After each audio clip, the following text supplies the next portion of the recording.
Ça vous est-tu déjà arrivé d'avoir un client qui, dans le fond, vient, veut une soumission, puis là, tu arrives là, tu fais ta soumission, puis là, le client te rappelle, puis dans le fond, il aimerait ça avoir une autre soumission pour tel aspect.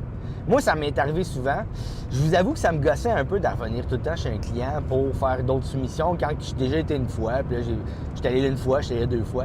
Bien, rendu à la deuxième fois, ça m'énervait un peu parce que quand j'ai commencé à avoir du volume, commencer à y aller tout le temps gratuitement, ça commençait à me déranger. Bref, ce que j'ai fait maintenant, c'est que souvent, moi, je dis aux clients, rappelez vos questions parce que, mettons, on va passer 45 minutes ensemble dans la première soumission.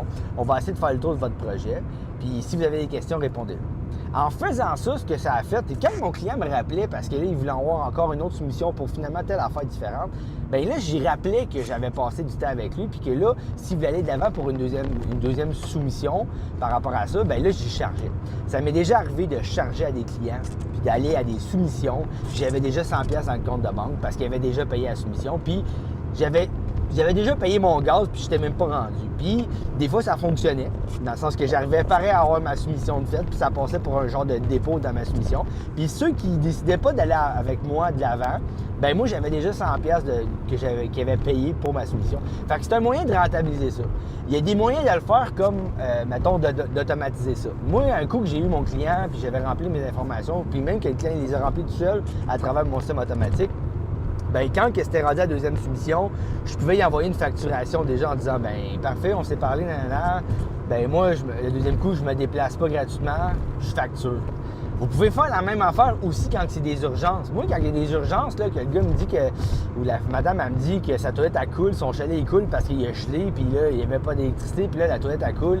Bien, moi, là, avant de me déplacer, j'ai déjà envoyé un chèque à la personne.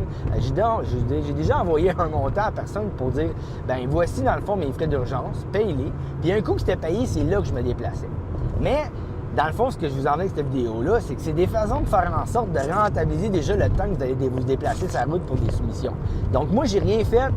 J'ai juste relancé la balle qui voulait une soumission numéro 2. Puis là, bien, dans le fond, moi, j'ai mis mon prix. Faites ça, puis je vous le dis, il y a des clients qui vont apparaître qui vont plus être sérieux. Fait que les gars sur le prix, les gens qui ne sont pas encore sûrs, ne sont pas encore branchés, quand je leur dis, ben moi, j'en reviens, mais ça va coûter un certain montant parce que là, je ne me déplacerai pas dans l'an, ou vous ouvrez la discussion, ça, vous expliquez, ben des fois, il y en a qui arrêtent ça direct là, clac. Il n'y a pas de soumission, vous gossez pas. On priorise, dans le fond, les clients qu'eux autres sont plus engagés que ceux-là. Puis ceux qui payent 100$, bien moi, je sais que je ne me déplace pas pour rien parce que je sais que ce client-là, il est engagé puis il aimerait ça avoir une vraie soumission parce qu'il pense vraiment aller de l'avant.